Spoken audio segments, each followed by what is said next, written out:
Assalamu alaikum viewers, welcome to Indus Medical Education. This is me Nasir Manzoor and today we are going to talk about the SPSC Staff Nurse BPS 16 Past Paper 2020.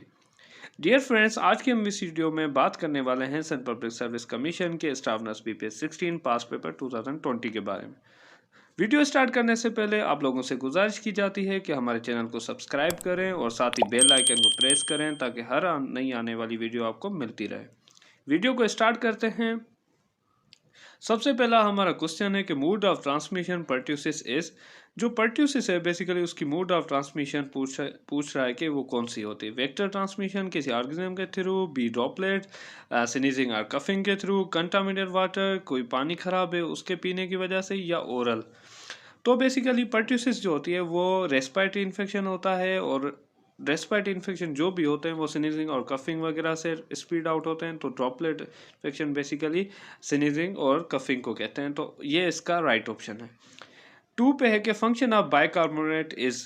Bicarbonate का function पूछा जा रहा है। ए पे है regular blood pressure, B पे है regular pH level, सी पे है मसल कंट्रैक्शन, डी पे न्यूरोमस्कुलर। ब्लड प्रेशर जो है बेसिकली वो बाइकार्बोनेट का काम नहीं होता रेगुलर करना, लेकिन पीएच जो लेवल होती है बी ऑप्शन पे वो उसका काम होता है, क्योंकि बाइकार्बोनेट बेसिकली एब्जॉर्ब और रिलीज होता है हमारी किडनी से, मेटाबॉलिज्म करवाता है, हेल्प आउट। तो पीएच लेवल बेसिकली हमारी किडनी के रिलीज होते हैं, तो वहाँ पर बाइकार्बोनेट का काम होता है कि रेगुलेट करे पीएच लेवल को। नंबर 3 पे है कि time period between the infection of the suspected person and appearance of symptoms terms as. Time period एक स्टार्ट हुआ है जिसमें एक सस्पेक्टेड पेशेंट है हमारे पास जिसकी हमें डिजीज़ का शक है और उसकी सिम्टम्स और साइन स्टार्ट हुई हैं देखने में, तो उसके लिए कौन सा टर्म यूज़ होता है। ऑप्शन दिया गया है कि इन्फेक्शन तो ब्लड में अगर ऑर्गेनिज्म आ जाए वो एक अलग कंडीशन होती है। बी इंक्यूबेशन कह सकते हैं, क्योंकि इंक्यूबेशन बेसिकली वो डेज होते हैं, वो पीरियड होता है, वो टाइम होता है जिसमें पेशेंट की सिम्टम्स वगैरह ज़ाहिर होना स्टार्ट होती हैं। सी पे रिकवरी में तो पेशेंट ठीक हो रहा होता है, यहाँ पे कोई ठीक होने की बात नहीं हो रही। डी पे क्वारंटाइन में पेशेंट आइसोलेट होता है, तो वो भी बात नहीं हो रही। 4 नंबर पे पूछ रहा है कि कम्बिनेशन ऑफ ट्रिपलेट एंटीजन, मतलब कौन सा नीचे दिया गया एंटीजन है जिसमें 3 एंटीजन है। तो टेब पता नहीं क्या है, बी डीपीटी है, डिप्थेरिया पर्टुसिस और टेटनस। तो ये बेसिकली 3 होते हैं एंटीजन। तो इसमें क्या करना है कि हमें राइट ऑप्शन बी सिलेक्ट करना है। बीसीजी भी नहीं हो और ईसीजी तो बिल्कुल भी नहीं है। 5 पे mode of transmission typhoid is. Typhoid जो फीवर है उसकी मोड ऑफ ट्रांसमिशन पूछी जा रही है। तो ए पे जो है इंट्रावेनस नहीं होती भाई, और बी पे फीको ओरल रूट है। फीको ओरल रूट टाइफाइड बेसिकली हमारे इंटेस्टाइन में जाकर बैठता है, सल्मोनेला टाइफी। तो इसकी जो हम जो इंटेस्टाइन होता है बेसिकली उसमें हम क्या भेज रहे होते हैं, अपना खाना और पानी भेज रहे होते हैं। तो बेसिकली जो फीको ओरल रूट है जिसमें हम खाना पीना करते हैं उसकी वजह से टाइफाइड होता है। क्वेश्चन नंबर 6 पे है incubation period of measles is. Measle जो है उसका इंक्यूबेशन पीरियड पूछ रहा है। तो इसमें आपको बेसिकली थोड़ा रट्टा लगाना होगा, आपको याद रखना होगा कि ये क्योंकि नंबर्स में है। ए पे ऑप्शन दिया गया है 1 to 7 डेज, बी पे 7 to 14 डेज और सी पे 14 to 21 डेज और 21 to 28 डेज। तो इसका राइट ऑप्शन जो है वो 7 to 14 डेज है। 7 पे पूछ रहे हैं कि जो मोन्टेक्स टेस्ट है उसकी साइड कौन सी है, मतलब मोन्टेक्स हम कौन सी जगह पर करते हैं। तो ए पे डेल्टाइड रीजन है, बी पे इंटीरियर लेफ्ट आर्म है और सी पे पोस्टीरियर लेफ्ट आर्म है। तो इसका राइट ऑप्शन है इंटीरियर लेफ्ट आर्म। 8 नंबर पे है कि media of the transmission of bovine type of tubercle. ये एक ट्यूबरकुलोसिस का एक टाइप है बायोविन जो बेसिकली स्प्रेड आउट होता है कौन सी चीज़ से। तो नीचे दिए गए ऑप्शन में से है कि ए वाटर, बी पे मिल्क, सी पे एयर और डी पे फूड। तो ये आपको याद रखना होगा कि ट्यूबरकल जो बायोविन है वो मिल्क से स्प्रेड होता है। 9 पे है कि postmortem ICD inserted with in. Postmortem आपके पास पेशेंट है और आईसीडी इंसर्ट करनी है, वो कब करनी है ये पूछा जा रहा है। तो ऑप्शन है आफ्टर रिपेयरिंग एपिस्टोमी, जब आप वो प्रोसीजर कर रहे हैं उसके बाद। बी पे with in the 10 minutes of the placental exposure और सी पे है आफ्टर 1 डे। तो बेसिकली आप आईसीडी जो इंट्रायूटेरिन कंट्रासेप्टिव जो डिवाइस होती है वो आप जब प्रोसीजर कर रहे हैं तो प्लेसेंटा जब बाहर आ जाए तब आप 10 मिनट्स में कर सकते हैं। क्वेश्चन नंबर 10 है short shuffling gate sign of which disease. जो शार्ट शफलिंग गेट होता है बेसिकली चलने का एक तरीका होता है, एक साइड पे शार्ट शफलिंग होता है एक किस्म से। तो वो पूछा है कि कौन सी डिजीज में होता है। तो ए पे है अल्जाइमर। अल्जाइमर तो हमारी मेमोरी के साथ होती है जो एजिंग में होती है। बी पे पार्किंसन। पार्किंसन हो सकता है क्योंकि इसमें डोपामिन लेवल और जो हमारी मसल कंट्रैक्शन होती है वो बिल्कुल ही ज़्यादा हो जाती है। डोपामिन लेवल कम हो जाता है और मसल कंट्रैक्शन ज़्यादा हो जाती है, तो इसकी वजह से एक शफलिंग गेट हो सकता है। मल्टीपल स्क्लेरोसिस और मैस्थेनिया ग्रेविस ये भी अनरिलेवेंट है। 11 नंबर पे है कि endometrial hyperplasia associated with all except. नीचे दिए गए ऑप्शन में से सारी चीज़ें इंट्रोमेट्रियल से रिलेटिव हैं, लेकिन एक जो चीज़ है वो रिलेटिव नहीं है, तो वो कौन सी है ये पूछ रहा है। तो इंट्रोमेट्रियल बेसिकली कार्सिनोमा होता है इंट्रोमेट्रिया का, तो ये पॉलीसिस्टिक सिंड्रोम जब होती है उसमें भी हो सकता है। मेनोपाज। मेनोपाज में ज़ाहिर बात है रिस्क होता है सीए का, तो ये भी हो सकता है ऑप्शन। और डी पे ओवेरियन ट्यूमर। ओवेरियन ट्यूमर हो तो वो भी इंट्रोमेट्रियल होता है, क्योंकि ये तीनों जो है रिलेट कर रहे हैं, लेकिन एक्सेसिव प्रोजेस्टेरोन ये रिलेट नहीं कर रहा, तो इसका राइट ऑप्शन क्या होगा, एक्सेसिव प्रोजेस्टेरोन, ये रिलेवेंट नहीं है। 12 नंबर पे है कि which of the following is the commonest blood vessel thought to be the compress the trigeminal root to produce the trigeminal neuroglia। ये पूछ रहा है कि कोई कॉमन ब्लड वेसल्स है जो ट्राइजेमिनल रूट जो होता है आपका उसको क्या करती है, कंप्रेस करती है, प्रेशर देती है, तो आपके पेशेंट को, आपके इंडिविजुअल को ट्राइजेमिनल न्यूरोगेलिया हो जाता है। तो वो पूछा कि कौन सी ब्लड वेसल होती है। तो ऑप्शन दिया गया है कि इंटीरियर सेरेब्रल आर्टरी है, बी पे पोस्टीरियर सेरेब्रल आर्टरी है और सी पे पोस्टीरियर सेरेब्रल आर्टरी है। तो इसका राइट ऑप्शन है सुपीरियर सेरेब्रल आर्टरी। फेस हमारा ऊपर की तरफ है, तो ये आप एक माइंड लगा लेंगे सुपीरियर ऊपर की तरफ। तो वो आर्टरी जो होती है सुपीरियर सेरेब्रल आर्टरी हमारे ट्राइजेमिनल रूट को क्या करती है, प्रेशर देती है, वो कंप्रेस हो जाते हैं। ये एट्थ हमारी नर्व होती है, तो उसकी वजह से क्या होता है, ट्राइजेमिनल न्यूरोगेलिया बेसिकली हमारे फेस की सेंसेशन जो होती है उसमें उसका काम होता है ट्राइजेमिनल का, और वहाँ पे क्या एक पेशेंट को पेन की सेंसेशन स्टार्ट होती है। 13 लेवल पे है कि all drugs are used to treat the spasmodic dysmenorrhea except. ये वही सवाल है जो ऊपर की तरह है कि भाई के इनमें से कौन सी ड्रग है जो डिस्मोनिया पे काम कर रही है, उसके अलावा बता दें। मतलब सारी ड्रग्स जो हैं डिस्मोनिया पे देते हैं कि पेशेंट को मेंसेस में अगर पेन हो रहा है तो उसके लिए यूज़ होती है स्पासमोटिक। कोई एक ड्रग या एक चीज़ है जो इसके लिए यूज़ नहीं होती, उसका नाम बता दें। तो ब्रोमेग्रोप्रेटिन है कोई, ये भी एक कोई मेडिसन है जो हम डिस्मोनिया के लिए देते हैं। सी पे ओवर काउंटर पिल्स होती हैं, पेन किलर जो भी होते हैं, और मेफ्रिक्स डॉलर जो होती है वो होती है। तो dilation of cervix right option है, क्योंकि ये तो कोई ड्रग है नहीं, क्योंकि ऊपर वो ड्रग ही पूछ रहा है। तो इसका राइट ऑप्शन क्या है, dilation of cervix. Question number 14 पे है a head injury patient is a confused, eyes are open, localize pain and stimuli to pain, GCS will be. अच्छा, यहाँ पे एक पेशेंट है जिसकी हेड इंजरी हुई है और उसका फाइंडिंग्स बता रहे हैं कि जीसीएस की कि क्या होंगी। तो आइज बेसिकली पेन पे खुल रही हैं, तो वो 2 देंगे हम उसे, और कंफ्यूज्ड है वर्बल रेस्पॉन्स पे तो हम उसे 4 देंगे, और पेन लोकलाइज कर रहा है, स्टिमुलाई कर रहा है, तो उसे हम 5 देंगे। तो इसका ये जीसीएस बनेगा 11। तो राइट ऑप्शन क्या है इसका, बी 11। क्वेश्चन नंबर 15 है comprehensive individualized care given to the patient by the same nurse refer to। अच्छा, एक केयर है पेशेंट की जो एक सेम ही नर्स डेली के बेसिस पे दे रहा है, इंडिविजुअल है अकेले पेशेंट को, तो उसका टर्म क्या कहलाएगा, बेसिकली नर्सिंग टीम। तो एक पेशेंट की बात हो रही है तो नर्सिंग टीम में तो ज़्यादा आते हैं, इसको छोड़ दें। Nursing home. नर्सिंग होम में क्या होता है कि एक ही स्टाफ जा रहा होता है पेशेंट को अटेंड करने, और अपनी शिफ्ट में एक ही पेशेंट को देख रहा होता है। हॉस्पिटल में क्या होता है कि हम डिफरेंट टाइप ऑफ पेशेंट देखते हैं, लेकिन नर्सिंग होम में हमें एक पेशेंट असाइन मिलता है। प्राइमरी नर्सिंग और क्रिएटिव नर्सिंग ये अनरिलेवेंट लग रहे हैं। 16 पे है all of the following condition cause a cord prolapse. नीचे दिए गई कंडीशंस हैं, इनमें से कौन सी ऐसी कंडीशन है जो मतलब कॉर्ड जो है, स्पाइनल कॉर्ड है, उसको प्रोलैप्स नहीं करवा रही। तो मल्टी पार्टी ये भी अनरिलेवेंट है। Engagement of head.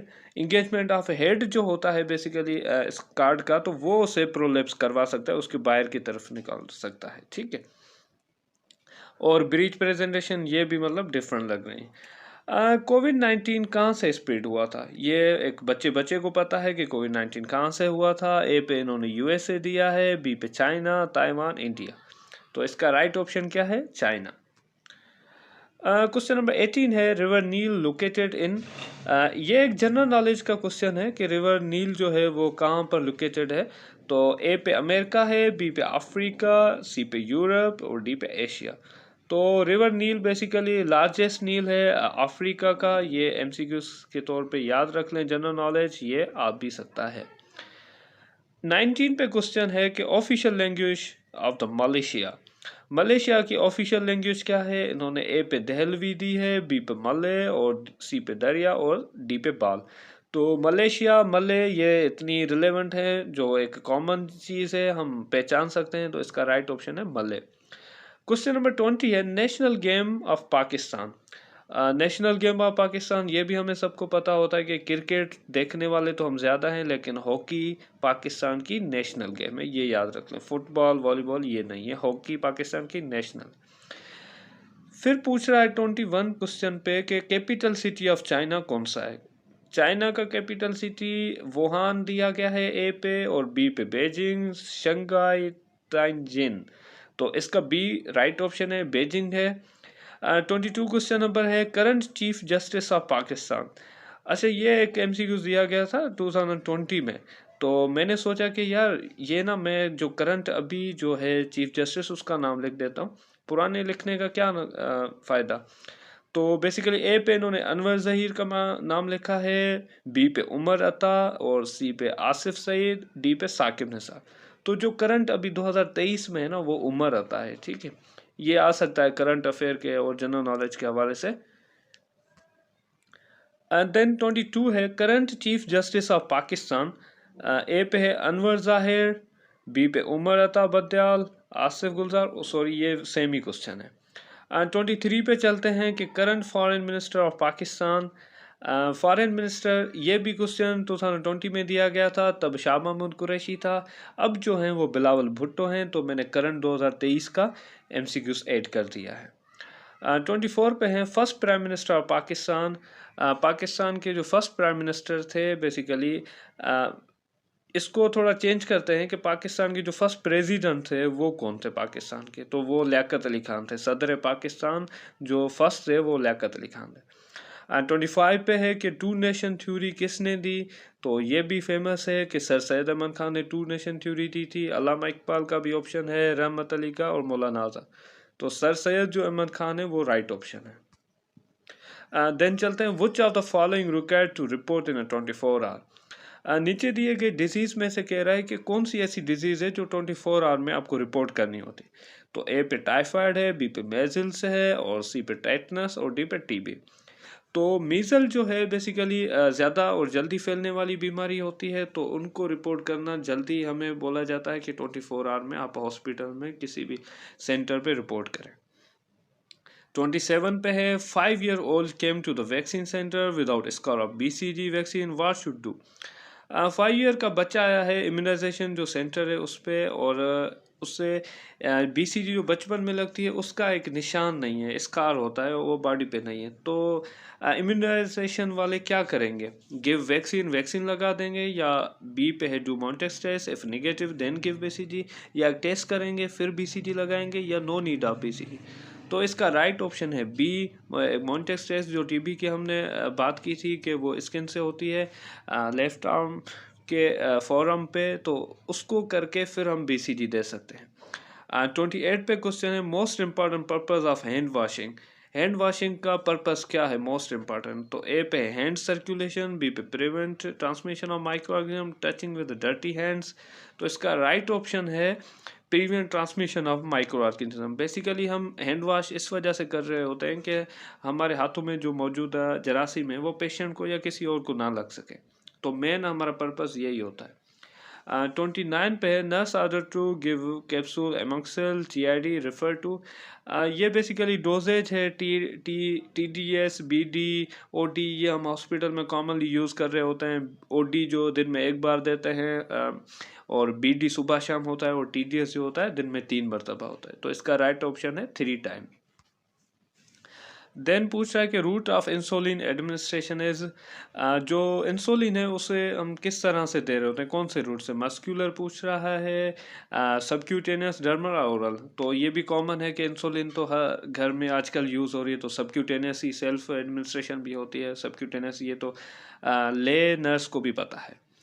31 पे है, nurse try to administer capsule to the patient but difficult to solve, what should nurse do. Nurse capsule दे रही है पेशेंट को, लेकिन पेशेंट सॉल्व नहीं कर पा रहा, उसे दुश्वारी हो रही है, तो नर्स क्या करेगी।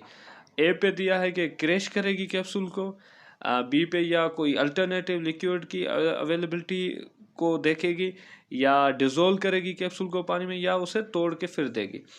तो जब कैप्सूल होता है, कैप्सूल इस वजह से दे रहे होते हैं ताकि हम स्टमक में नहीं, हम इंटेस्टाइन में आगे चल के उसे एब्जॉर्प्शन करवाए। तो अगर हम तोड़ कर देंगे तो वो ज़ाहिर बात है स्टमक में ही चला जाएगा, वो हमारे फ़ायदे में नहीं रहेगा। तो जो कैप्सूल है उसकी हम लिक्विड अल्टरनेटिव देखेंगे कि कोई अल्टरनेटिव इसी फार्मूले में कोई ऐसी चीज़ है जो हम दे सकें, फिर वो हम एडवाइस करें। देन 32 पे आता है, role of nurse in health promotion is. Health promotion में नर्स का कौन सा रोल है। तो इन्होंने ऑप्शन दिए हैं, हेल्थ रिस्क कम करना, effective health consumer, work while, site wellness, और नन ऑफ। तो इसका राइट ऑप्शन है B, effective health consumer. Nurse का यही रोल होता है कि पेशेंट या जो कम्युनिटी के लोग हैं वो एक अच्छी सेहत गुजारे, इफेक्टिव हेल्थ कंज्यूमर। 33 पे है, heart rate above the normal term range. ये बिल्कुल इजी है कि हार्ट रेट अगर बढ़ जाता है तो उसे हम कौन सा टर्म यूज़ कर रहे होते हैं। टेकीपिनिया रेस्पिरेशन के लिए यूज़ होता है, टेकीकार्डिया हार्ट रेट के लिए यूज़ होता है, अरिथमिया इरेगुलर पल्स के लिए यूज़ होता है, और हाइपरथर्मिया टेम्परेचर हाई के लिए यूज़ होता है। तो इसका राइट ऑप्शन क्या है, टेकीकार्डिया, बी। देन 34 पे है कि विच of the following is not two way communication. नीचे के ऑप्शन पे पूछ रहा है कि इनमें से कौन सा मतलब टू वे कम्युनिकेशन नहीं है। तो ए पे डिस्कशन, डिस्कशन में सारी बातें हम पूछते हैं, फिर हमें वो जवाब मिलता है, तो एक दूसरे से बात कर रहे होते हैं। Lecture, lecture basically one way होता है क्योंकि उसमें सिर्फ एक बंदा बात कर रहा होता है और दूसरे सुन रहे होते हैं। सिंपोजियम भी इस तरह का टू वे होता है, उसमें भी क्वेश्चनिंग आंसरिंग हो रही होती है और एक दूसरे से बातचीत होती है। 35 पे है कि best investigation of foreign body localise. तो पूछ रहा है कि कोई फॉरेन बॉडी हमारी बॉडी, इंटरनल बॉडी में चली गई है, तो उसको कौन सी मतलब अच्छी और एक किस्म से टेस्ट करवाएंगे तो हमें जल्दी पता चल जाएगा। तो उसमें एमआरआई, एमआरआई नहीं हो सकता, एक्सरे, एक्सरे हो सकता है क्योंकि वो हमें एक फिल्म दिखा रहा होता है किसी भी ऑब्जेक्ट वगैरह के लिए, हम जल्दी इमरजेंसी में एक्सरे पेशेंट का करवाते हैं, हमें फॉरेन बॉडी लोकलाइज हो। सिटी स्कैन, सिटी स्कैन भी हम लोकलाइजेशन के लिए यूज़ कर रहे होते हैं, लेकिन वो थोड़ा लेंथी होता है और वो बाद में हमारा स्टेप आता है अगर एक्सरे से नहीं देख, लेकिन पहले हम एक्सरे ही कॉमनली यूज़ कर रहे होते हैं। स्कैन वही चीज़ आ गई। 36 पे है, intravascular pressure in acute congestive glaucoma. Glaucoma एक डिसऑर्डर है हमारी आई का। तो इंट्रा ओक्यूलर बेसिकली ये प्रेशर पूछ रहा है कि कितना होता है अगर आपके पेशेंट को एक्यूट कंजेस्टिव ग्लूकोमा होता है। तो उसका ऑप्शन दिए गए हैं 1 to 24, बी पे है 90 to 110। तो इसका राइट ऑप्शन है 90 to 110। देन आ रहा है कि 37 पे, most commonly use in the mydriatic in a clinic is. Mydriatic basically एक ड्रग्स यूज़ हो रही होती है हमारी मोस्टली हॉस्पिटल्स वगैरह और क्लिनिकल एरिया में मस्कुलिनिक इफेक्ट के लिए। तो स्कोपोलामाइन ये भी मेडिएट्रिक है लेकिन ये कम यूज़ होती है। फिनाइल्फ्राइन जो होती है वो ज़्यादातर हो रही होती है हमारे हॉस्पिटल में। तो इसका राइट ऑप्शन फिनाइल्फ्राइन है। देन चलते हैं हम 38 पे, which instrument use to evolve the hearing activity. कौन सा नीचे दिया गया इंस्ट्रूमेंट है जो हम हियरिंग के लिए यूज़ कर रहे होते हैं। तो हियरिंग एड, हियरिंग एड तो हमें सुनने में मदद कर रही होती है। और ऑडियोस्कोप, ऑडियोस्कोप बेसिकली एक इंस्ट्रूमेंट होता है जिससे हमें हियरिंग एक्टिविटी का पता चलता है कि ये कितने हेयरिंग में सुन रहा है पेशेंट। ओटोस्कोप, ओटोस्कोप तो बेसिकली हम जस्ट देखने के लिए यूज़ कर रहे होते हैं, विजुलाइज करने के लिए यूज़ कर रहे होते हैं हम अपने ईयर्स को। इलेक्ट्रोमैग्नेटिक वेव, ये तो वेव की बात हो रही है। 39 पे है, examination of external air involves. अच्छा, हमारे एक्सटर्नल एयर हैं उनकी मतलब एग्जामिनेशन होनी है। तो उसके लिए हम क्या यूज़ करेंगे, अस्कल्टेशन, कोई साउंड नहीं है तो हम सुनेंगे तो अस्कल्टेशन, तो ये अनरिलेवेंट है। बी पे इंस्पेक्शन और परकशन, तो बाहर की तरफ है, बाहर की तरफ तो जाहिर बात है हम इंस्पेक्शन भी करेंगे, उसे एक किस्म से देखेंगे, ऑब्जर्व करेंगे, और परकस के हम उसे टच करके हम अपनी फिंगर से भी चेक करेंगे कोई डिफॉर्मिटी वगैरह तो नहीं है या कोई पसी डिस्चार्ज तो नहीं है। तो एक्सटर्नल एयर से हमें वो नज़र आ रही होती हैं चीज़ें। नंबर 40 पे which are the following is not sign of cardiac arrest, नीचे दिए गए ऑप्शन में से कौन सा कार्डिक अरेस्ट का सिम्टम नहीं है, साइन नहीं है। तो अनकॉन्शियस, अनकॉन्शियस तो होता है कार्डिक अरेस्ट में। Heart and dry, cardiac arrest में तो कोल्ड हो जाता है पेशेंट, स्वीटिंग हो जाती है, तो ये हार्ट एंड ड्राई कहाँ से आ गया, तो ये ऑप्शन है इसका राइट। तो इसकी सिम्टम जो है साइन हार्ट एंड ड्राई नहीं होती, पीपल डायलेट भी होते हैं और पीपल एब्सेंस भी हो जाते हैं, ये रिलेवेंट है। 41 जो है most common cause of shock in emergency situation is, जो शॉक होता है बेसिकली कार्डियक शॉक होता है, वो पेशेंट हमारे फेल्यूर में चले जाते हैं उनको होता है।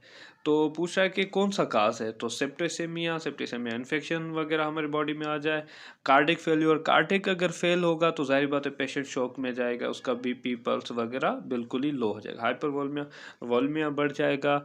ये भी एक शॉक का टाइप है, लेकिन इसमें हमारा शॉक नहीं आता। जो कार्डिक फेल्यूर होता है उसमें हमारी इमरजेंसी सिचुएशन बन जाती है पेशेंट की। देन 42 पे आता है कि what instruction to client undergoing the paracentesis procedure. Paracentesis basically procedure होता है जो हमारे पेरिटोनियम कैविटी से फ्लूइड हम निकाल रहे होते हैं, तो उसके लिए पूछ रहा है कि कौन सा ऑप्शन नीचे दिया गया है राइट है। हम क्या करते हैं पेशेंट के साथ, खाना पीना बंद करते हैं 12 घंटे, बहुत ज़्यादा हो गया। बी एम्पटी द ब्लैडर, जाहिर बात है हम जब पैरासिंथेसिस करने जा रहे हैं तो पेशेंट को हम बोलेंगे कि भाई आप अपना ब्लैडर एम्पटी कर लें, बाउल वगैरह के साथ फ़िलहाल हमारी छेड़छाड़ नहीं है, उसको हम छोड़ देंगे। बेड रेस्ट, बेड रेस्ट तो वैसे ही पेशेंट होता है। 43 पे है due to persistent deficiency of O2 in the body which organ damage first. लगातार अगर ऑक्सीजन लेवल हमारी बॉडी में कम है तो सबसे पहले कौन सा ऑर्गन हमारा डैमेज होगा, तो ए पे है किडनी, बी पे है ब्रेन एंड हार्ट, सी पे है लिवर और डी पे है लंग्स। तो इसका राइट ऑप्शन है ब्रेन एंड हार्ट, क्योंकि जब भी ऑक्सीजन लेवल कम होती है तो हमारी ब्रेन डेथ और हार्ट हमारी फेलियर में जाती है और पेशेंट एक्सपायर कर जाता है। 44 पे है while caring a client who has undergone for the cardiac insufficiency most important to check. यहाँ पर पूछ रहा है कि आपका पेशेंट है कार्डियक कैथेटराइजेशन के लिए गया है, जा रहा है, तो उसके लिए कौन सी चीज़ इंपॉर्टेंट है नीचे दी गई जो आप चेक करेंगे। सबसे पहले रेस्ट, पेशेंट ने रेस्ट किया है तो ये भी अनरिलेवेंट है, पेशेंट वैसे ही रेस्ट पे होता है। Check pulse at insertion site, तो जहाँ पे एक प्रोसीजर होना है तो उसकी इंसर्शन साइट हम देखते हैं। यहाँ पर हम जो कैनुला होता है एंजियोग्राफी का वो इंसर्ट कर रहे होते हैं, तो उसकी पल्स हमें ज़रूरी चेक करनी होती है, ये मोस्ट इंपॉर्टेंट है। O2 ऑक्सीजन वो तो एक स्टैंडर्ड है, वैसे भी चेक कर रहे होते हैं। ECG तो जाहिर बात है एंजियोग्राफी के लिए है, वो तो कॉमनली यूज़ हो रही होगी, ठीक है। तो 45 पे है कि one of the most common complication of MI is, myocardial information का जो है मोस्ट कौन सा मतलब कॉम्प्लिकेशन है, अगर किसी पेशेंट को MI हो जाए तो उसके बाद उसे क्या होने का खतरा हो सकता है। तो ए पे है हाइपोकैलेमिया, अगर हमारा पोटेशियम लेवल कम हो जाए। ई पे है, बी पे है कार्डिक अरिथमिया, एनाफिलेक्टिक शॉक और कार्डियोमेगाली। तो MI जब भी होता है पेशेंट का तो हमें 24 आवर क्लोज ऑब्जर्वेशन में रखना होता है कि MI के बाद पेशेंट को कार्डिक अरिथमिया हो सकता है, उसकी जो इलेक्ट्रिकल एक्टिविटी इम्बेलेंस हो सकती है। तो इसका राइट ऑप्शन जो है कार्डिक अरिथमिया है।